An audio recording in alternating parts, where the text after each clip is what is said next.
السلام علیکم ورحمۃ اللہ وبرکاتہ۔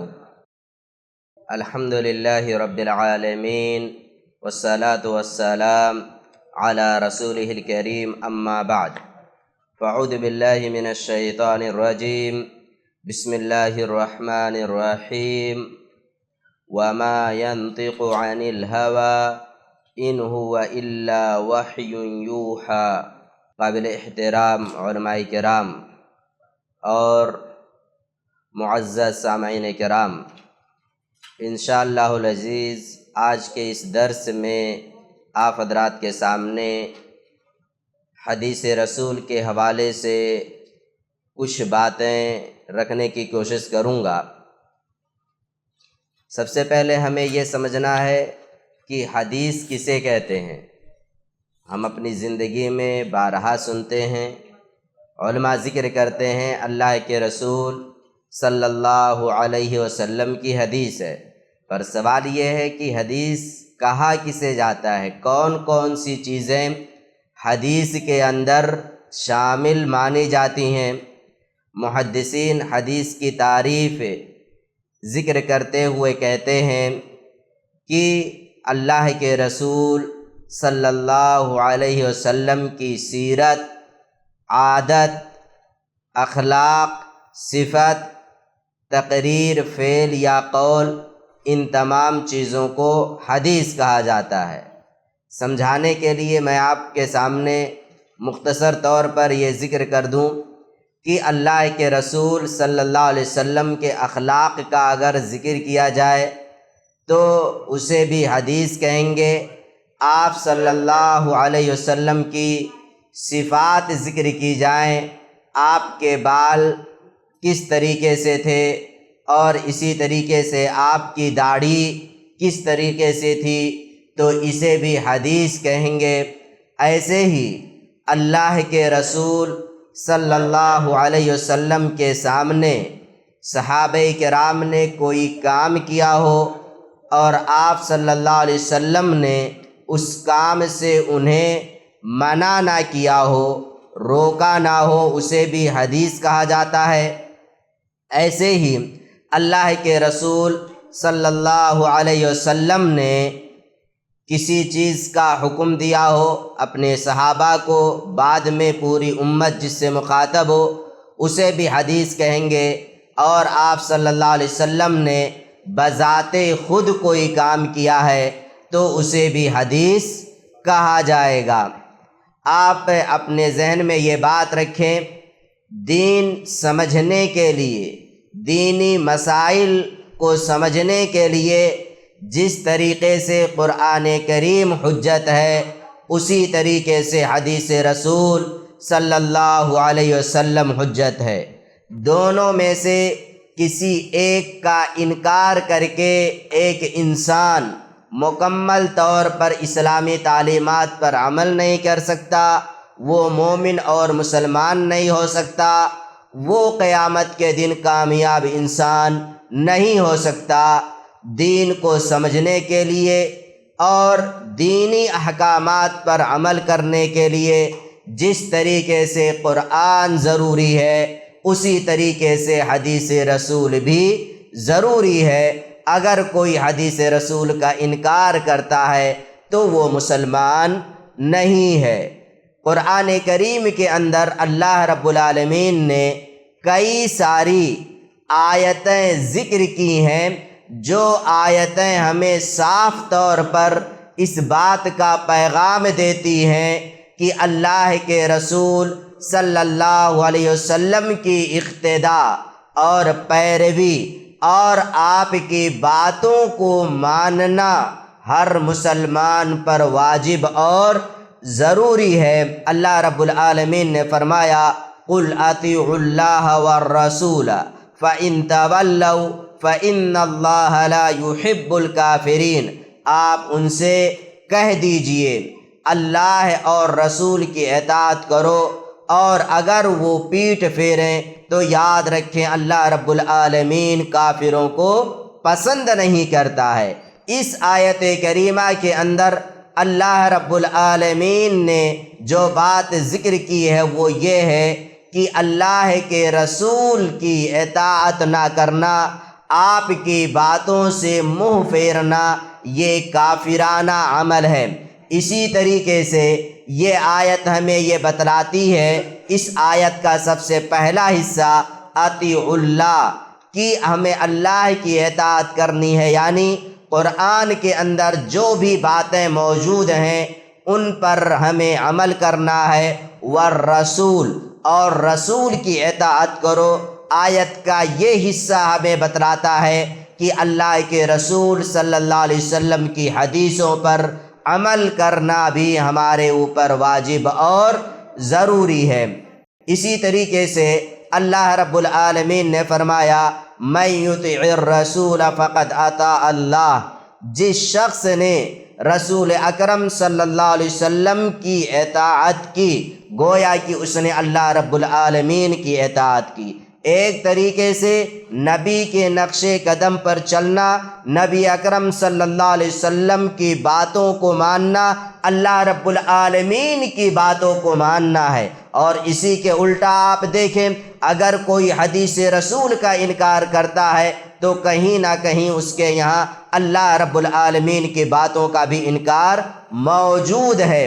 اسی طریقے سے اللہ رب العالمین نے قرآن کریم کی حفاظت کی جہاں ذمہ داری لے رکھی ہے، وہیں پر حدیث رسول صلی اللہ علیہ وسلم کی بھی حفاظت کی ذمہ داری اللہ رب العالمین ہی نے اٹھا رکھی ہے۔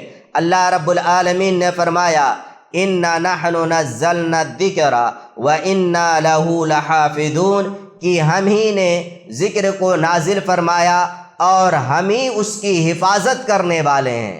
علماء نے ذکر کیا ہے، ذکر سے مراد یہاں پر قرآن کریم بھی ہے اور حدیث رسول صلی اللہ علیہ وسلم ہے۔ چنانچہ آپ دیکھیں رسول اکرم صلی اللہ علیہ وسلم کی حدیثوں کو محفوظ کرنے کے لیے اللہ رب العالمین نے سب سے پہلے آپ کو وفادار صحابہ عطا فرمائے، ساتھی عطا فرمائے، جنہوں نے آپ کی ایک ایک باتوں کو محفوظ کیا اور پوری ایمانداری کے ساتھ اپنے بعد میں جو لوگ آنے والے تھے ان تک رسول اکرم صلی اللہ علیہ وسلم کی حدیثوں کو پہنچا دیا۔ اس کے بعد محدثین دیکھیں، محدثین کے بعد پوری علماء کی جماعت ہے، تعداد ہے، جنہوں نے حدیث رسول کو کتابوں میں محفوظ کیا، بعد میں آنے والے لوگوں تک پہنچایا۔ تو اس طریقے سے اللہ رب العالمین نے رسول اکرم صلی اللہ علیہ وسلم کی احادیث کی حفاظت فرمائی۔ کئی ساری کتابیں بعد میں حدیث پر لکھی گئیں، یہاں تک کہ حدیث کی حفاظت کے لیے مستقل ایک علم محدثین نے علوم الحدیث کے نام سے ایجاد کیا۔ کون سی حدیث صحیح ہے، ضعیف ہے، کس کی بات لی جائے گی، نہیں لی جائے گی، بڑے سخت اصول اور ضابطے بنائے اور کئی ساری کتابیں لکھ دی۔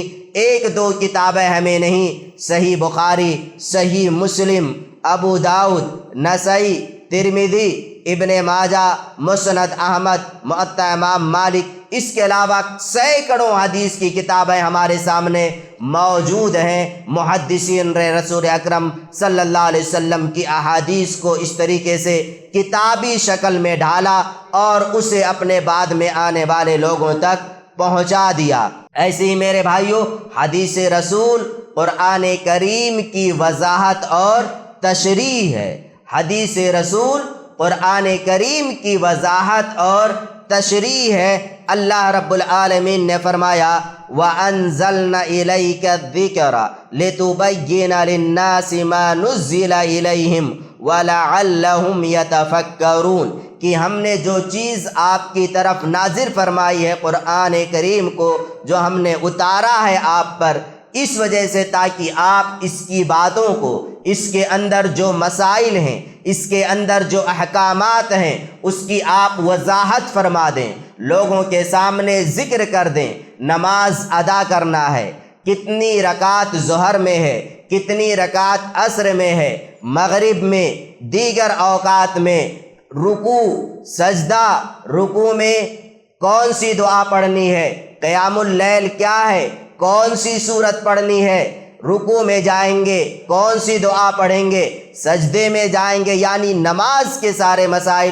اس کے علاوہ دین کے اور بھی سارے مسائل، چاہے وہ روزے کے ہوں، حج کے ہوں، زکوٰۃ کے ہوں، شادی بیاہ کے ہوں، طلاق کے ہوں، خلا کے ہوں، سارے مسائل آپ صلی اللہ علیہ وسلم نے ذکر کر دیے، خرید و فروخت کے ہوں، سب کی وضاحت آپ نے کر دی۔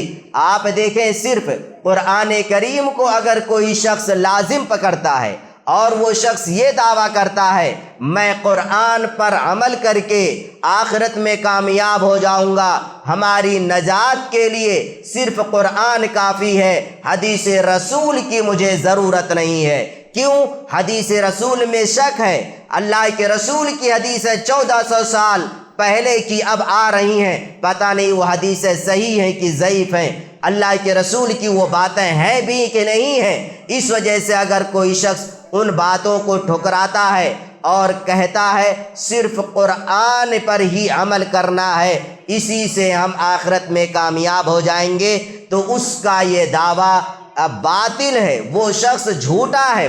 اور ایسے لوگوں سے آپ صرف ایک سوال کر لیجئے، دین کے سارے مسائل، تجارت کے، خرید و فروخت کے، اور نکاح اور طلاق کے، حج کے، روزے کے، زکوٰۃ کے سارے مسائل ایک طرف آپ رکھ دیجئے، ایسے لوگوں سے صرف آپ ایک سوال کیجئے جو لوگ حدیث کو حجت نہیں مانتے ہیں، کہ صرف ایک رکعت نماز ادا کر کے دکھلا دیجئے، صرف ایک رکعت، 4 رکعت کی بات نہیں کرتے ہم، صرف ایک رکعت نماز ادا کر کے دکھا دیجئے، صرف قرآن سے، حدیث رسول کا سہارا مت لیجئے، وہ نہیں ادا کر سکتے نماز۔ گویا کہ ہمیں یہ بات واضح طور پر معلوم ہو رہی ہے اس مثال کے ذریعے سے کہ نجات کے لیے، دین کو سمجھنے کے لیے، دینی احکامات پر عمل کرنے کے لیے جہاں قرآن کی ہمیں ضرورت ہے، وہیں پر حدیث رسول صلی اللہ علیہ وسلم کی ہمیں ضرورت ہے۔ صرف قرآن سے ہم آخرت میں کامیاب نہیں ہو سکتے، دینی احکامات پر عمل نہیں کر سکتے۔ اسی طریقے سے میرے بھائیوں، یہ حدیث رسول سے ہمارے اختلافات حل ہوتے ہیں، ہمارے مسائل دینی مسائل ہیں، ان مسائل کے ذریعے سے ہمارے اختلافات کا خاتمہ ہوتا ہے۔ شرط یہ ہے کہ ہم حدیث رسول سے اپنے اختلافات کو حل کریں۔ آج ہمارے لیے مشکل یہ ہے کہ ہم اپنے اختلافات میں قول فیصل کہہ لیں، یعنی اختلافات حل کرنے کے لیے جس چیز کا سہارا لیتے ہیں وہ علماء کے اقوال ہوتے ہیں، اپنے ائمہ کی باتیں ہوتی ہیں۔ امام ابو حنیفہ نے جو بات کہہ دی، امام شافعی نے جو بات کہہ دی، یا دیگر بڑے علماء نے جو بات کہہ دی، ہم انہی کی باتوں کو لیں گے، ہم نہیں جانتے حدیث رسول کیا ہے۔ تو یاد رکھیے، ایسی شکل میں ہمارے اختلافات کبھی بھی نہیں ختم ہو سکتے، ہم کبھی بھی متحد اور متفق نہیں ہو سکتے، اتحاد ہماری صفوں میں قائم نہیں ہو سکتا۔ اتحاد کے لیے، اتفاق کے لیے ضروری ہے کہ کتاب و سنت دونوں کو لازم پکڑا جائے، دونوں کو اپنی عملی زندگی میں یکساں طور پر نافذ اور لاگو کیا جائے۔ اللہ رب العالمین نے فرمایا فَإِن تَنَازَعْتُمْ فِي شَيْءٍ فَرُدُّوهُ إِلَى اللَّهِ وَالرَّسُولِ إِن كُنتُمْ تُؤْمِنُونَ بِاللَّهِ وَالْيَوْمِ الْآخِرِ۔ اے مسلمانوں کی جماعت، اے لوگوں، اگر تمہارے درمیان کبھی دینی مسائل میں کسی بھی سلسلے میں اختلاف ہو جائے تو اپنے اس اختلاف کو حل کرنے کے لیے قرآن کی طرف پلٹو، حدیث رسول کی طرف رجوع کرو، کیونکہ انہی دونوں سے تمہارے اختلافات کا حل ممکن ہے۔ ان دونوں میں سے صرف کسی ایک کے سہارے سے تم اپنے اختلافات کا خاتمہ نہیں کر سکتے۔ دینی مسائل میں تمہارا اختلاف جو ہوا ہے، چاہے وہ نماز کا مسئلہ ہو، تراویح کا مسئلہ ہو، اور اسی طریقے سے حج کے مسائل ہوں، یا دیگر مسائل جو ہیں ہمارے خرید و فروخت کے، لین دین کے، آپسی حقوق کے، وراثت کے، ان کے بغیر اللہ کے رسول صلی اللہ علیہ وسلم کی حدیثوں کے بغیر نہیں حل ہو سکتے۔ کئی ساری مثالیں ہمارے سامنے موجود ہیں۔ ایک دو مثالیں میں آپ کے سامنے ذکر کرتا ہوں جن سے آپ کے سمجھ میں یہ بات صاف طور پر آ جائے گی کہ واقعتاً حدیث رسول کو اگر ہم اپنے اختلافات کے وقت جگہ دیں، سہارا لیں، تو یہ حدیث اللہ کے رسول صلی اللہ علیہ وسلم کی حدیثوں سے ہمارا اختلاف ختم ہو جائے اور ہمارے درمیان جو بھی پریشانیاں ہیں وہ ہٹ جائیں۔ دو مثالیں میں آپ کے سامنے ذکر کرتا ہوں۔ نمبر ایک یہ، اللہ کے رسول صلی اللہ علیہ وسلم کی وفات کے بعد مسلمانوں کے درمیان، صحابہ کے درمیان ایک بڑا اختلاف یہ ہوا، مسلمانوں کا امیر کون بنے گا؟ مسلمانوں کا امیر کون بنے گا؟ انصار کہتے تھے ہم میں سے کوئی نہ کوئی ہو، مہاجرین کی جماعت کا کہنا تھا ہم میں سے کوئی نہ کوئی ہو۔